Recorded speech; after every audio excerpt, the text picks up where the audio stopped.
Hi everyone, welcome to After Class. A podcast by two passionate adult ballerinas about all things adult ballet related. And some random thoughts in between. We're so glad you're here. So grab your water bottle or a cup of coffee and join us for a quick chat after class. Hi everyone, welcome to another episode of After Class. I'm very excited I'm finally back. This is official. I'm not going anywhere anytime soon, unless I get pregnant again by surprise, which I'm not planning. But today, it's not about me. Today is about Hannah. Today, we are chatting about Hannah's upcoming summer intensive and how is she getting ready for these intensives compared to last year. Hello, Hannah. How are you feeling? Hi, I'm doing good. I am getting ready. The countdown, I think we have about 2 weeks until I go to my intensive. So I can't believe it. We've been talking about it for so long, and I know that you love getting ready for it. So my first question today will be, how are you feeling about going into this intensive compared to last year, physically and emotionally? I think this year my body feels like it's in a better place this year. So I'm excited for that. Last year going into the intensive, I had some little aches and pains that came up right before. And so I felt like I wasn't in the best state physically to be doing an intensive. So that was a little bit challenging. And then last year, the intensive that I went to was in the Vaganova style, which I had never done before. And so I was a little bit more nervous about that. But this year I'm going to the Catherine Morgan intensive, which I've been to 2 or 3 times before. At least twice before. I can't keep track. So I feel a little more at ease about this one just because I've been to it and I kind of know how it goes. And I know people that are going to it from past years. And so I'm really excited just to see familiar faces and familiar teachers and get to reconnect with that group of people and meet new people too. That's so exciting. So on that topic, is there anything that you are approaching differently now that you know what to expect in sort of a way? Yeah, I mean, this year is so different from my first intensive of just like not knowing at all what to expect. The first time I went to one, I felt like I was going in really blind because I had no idea what it was going to be like and didn't really know how strenuous it was going to be physically. And so this year, knowing, more so what the workload is like on my body, I think I have a better idea of the kind of shape that I wanted to be in. And that's one of the main reasons actually that I really like doing an intensive is because I feel like it kind of gives me something to work towards for the rest of the year. Since I don't go to a studio where we have like performances or anything like that, it's kind of the thing that I can set goals around and that I can use to measure my progress from past years. So I think this year I'm feeling stronger than I think I ever have. And I just know more so where I need my body to be able to like get through a full week. So this year I've just been trying to focus on strength training and just getting as strong as I possibly can so that way I can really enjoy the week to the fullest. Hey adult dancer, do you love the podcast and want more resources, news, and tips to support your ballet goals? Head over to thebusybunhead.com, your source for all things adult ballet. Stay in the know, find community, and fuel your motivation with resources like the bulletin board, a free monthly newsletter, and the Bunhead Book Club. Brand new to ballet? Book a session to get your questions answered. It's all waiting for you at thebusybunhead.com. Well, now that we're talking about you getting ready, let's dive a little bit deeper into it and let's be more specific. I know a lot of people might be waiting to actually know how are you getting ready. So what have you done to get ready this time around? Physically, let's talk about physical conditioning, for instance.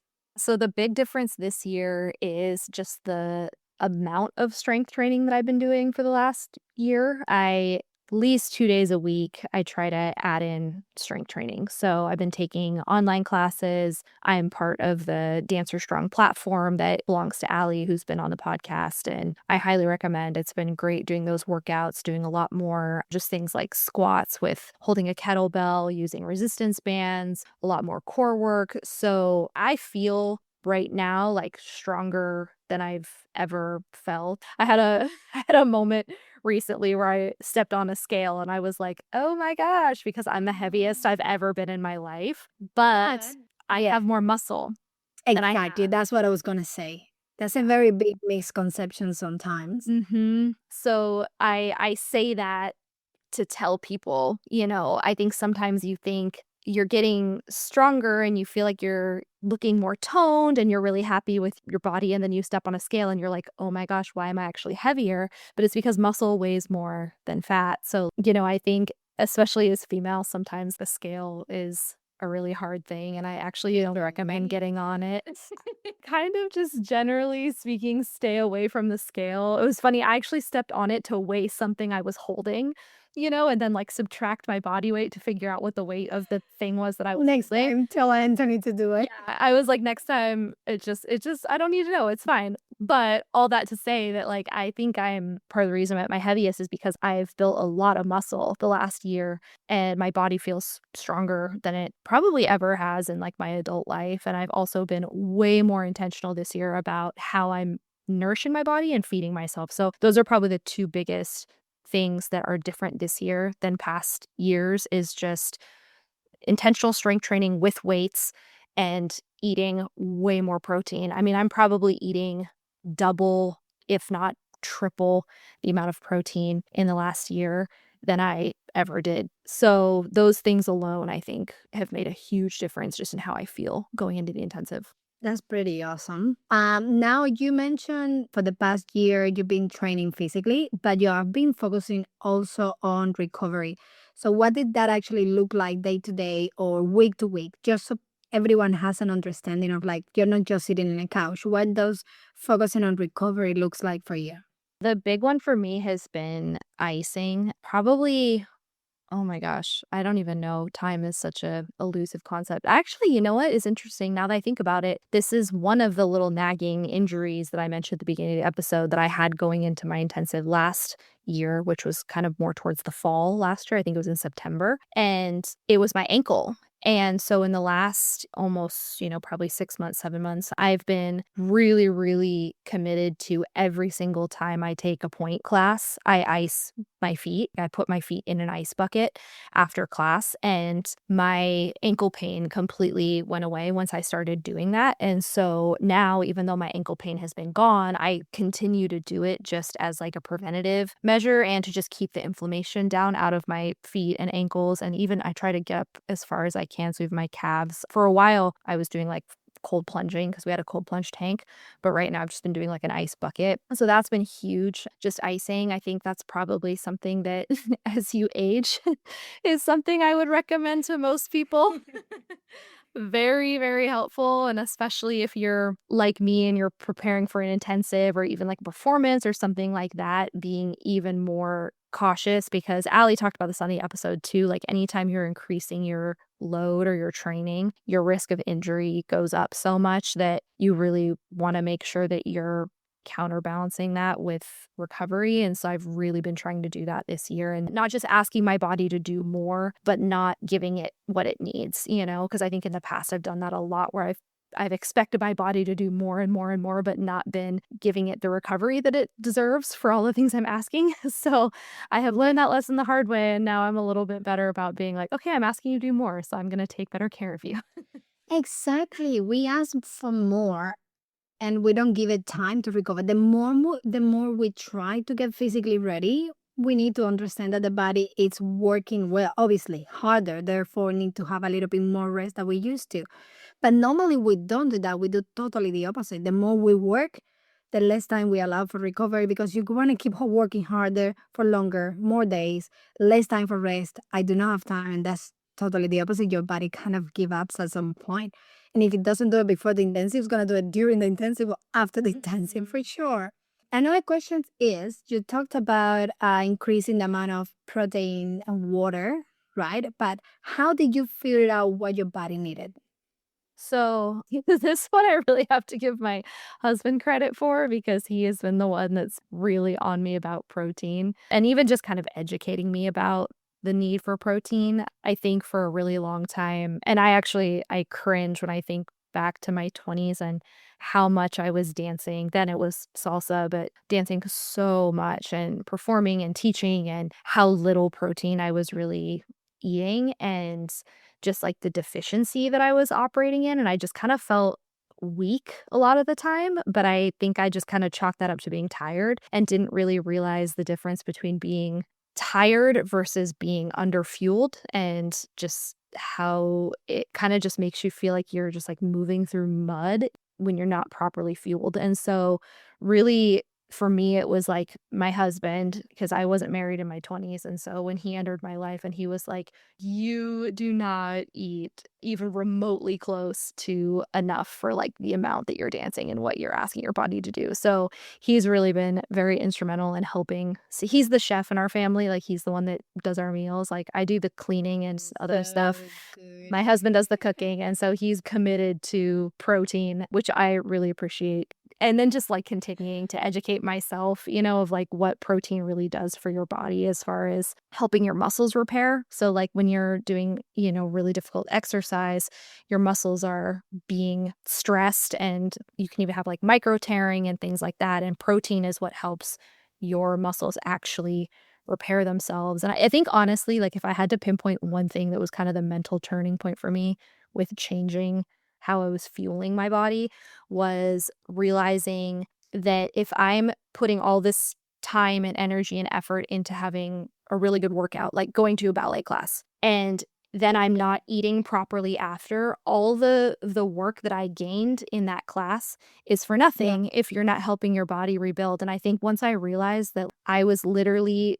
completely sacrificing everything that I was doing in my ballet classes or in the gym because I wasn't eating enough to support that, I was like, well, crap. Like, like what's the point, So I think, True, it's waste of time and energy yeah, and everything. Yeah, so much true. that was a huge mental turning point for me of realizing like I want what I'm doing to count for like the long haul. So I have to eat. Yeah, definitely. Now let's move to the fun part. What about point shoes? Are you doing point work?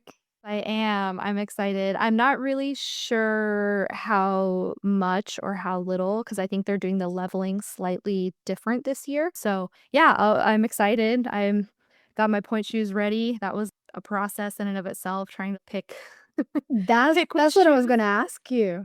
How do you know which pair of shoes to choose? A decision. That's a choice. Yeah, Like, it really is. so how do you go with that? Yeah. I'm gonna bring 2 pairs. I think I'm gonna try to limit myself to 2 pairs.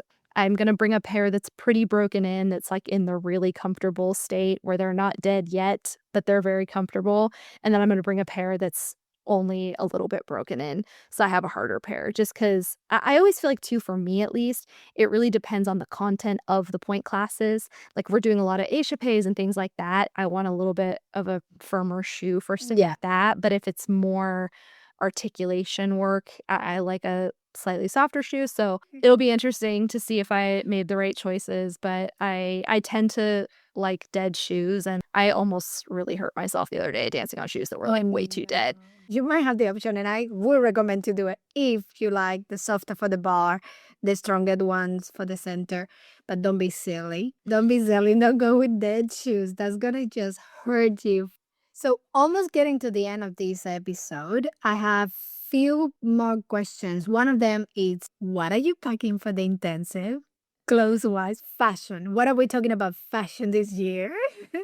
Yeah, oh man. The last couple years I usually have brought one leotard for like each day and then a backup leotard just in case there's one day that's real sweaty and you you want to change partway through. So yeah, I'm gonna bring, I guess that would be like 6 leotards, skirts, leg warmers, all the things. I do have a photo shoot as part of this intensive, so I have to figure out what to wear for that, which I have Oh just my absolutely God. no idea what to wear. So the good thing is since my husband and I are photographers, it's not like as big of a deal if I'm not super happy with what I pick or my photos or whatever, because it's not like a once in a lifetime thing. Because my husband can shoot dance photos, which he has. Yeah, he shoots all the pictures for my website, so that's really nice. I just don't know what to wear, but yeah, leotards, tights, hair stuff. It is funny. I'm a very light packer in normal life. Whenever we travel on the plane and stuff, we only do carry-ons. My family, my husband and my parents went to Europe for almost a month, and we only took carry-ons. And it's so hard, though, for ballet intensives because you have to bring way more stuff because you have, like, all your hairpins and your pointe shoes, and luckily for me, I can drive, so I bring my recovery stuff too. I bring my foam roller, I bring my compression. Yeah, right. I remember. I bring all this stuff because I'm like, if I'm driving and it can fit in the car and it's gonna help me feel better at night, I am taking it. And the rest of it, if I had to leave Anthony behind, I would leave. Yeah, But I'm taking my literally. recovery tools. Yeah, I'm like, I am taking all the foam rollers, everything, so that's the hard part for ballet stuff is, like, it's just way more because then on top of all the ballet stuff, there's also social events, so, like, you still have to bring normal clothes. So it's almost like you have to pack 2 completely different sets of wardrobe. So, any advice for those adults getting ready for summer intensive, or if they are thinking of doing it maybe next year, they didn't have time this year, what would be your advice for them?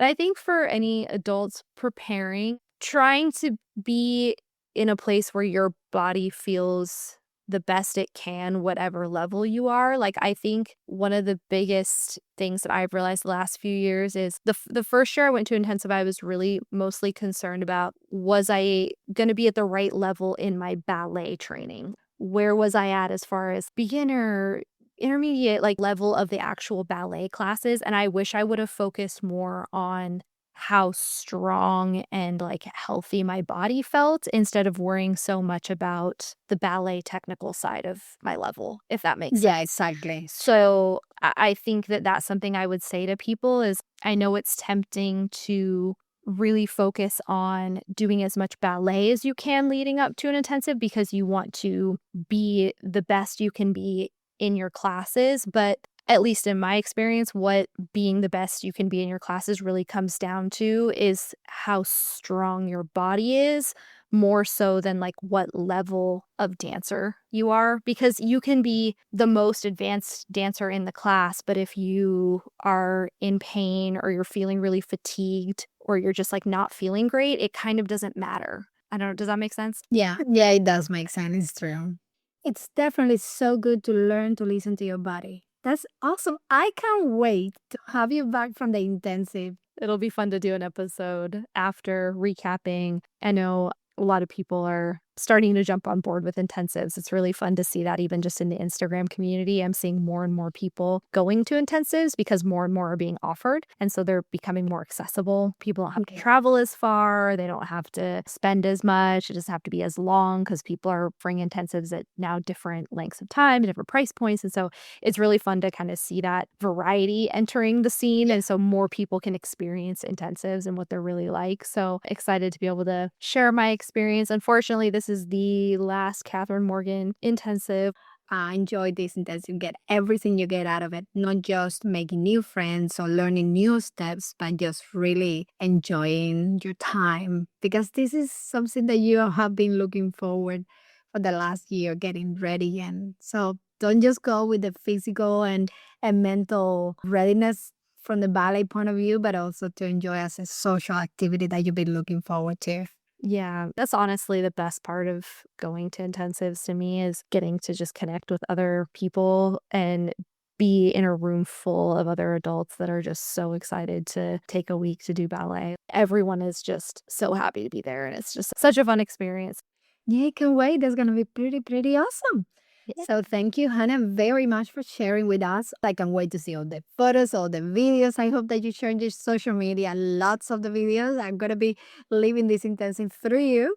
And like me, probably a lot of other adult dancers. So make sure that you post lots of photos and videos. And we can't wait to have you back from it and share all the experience with us.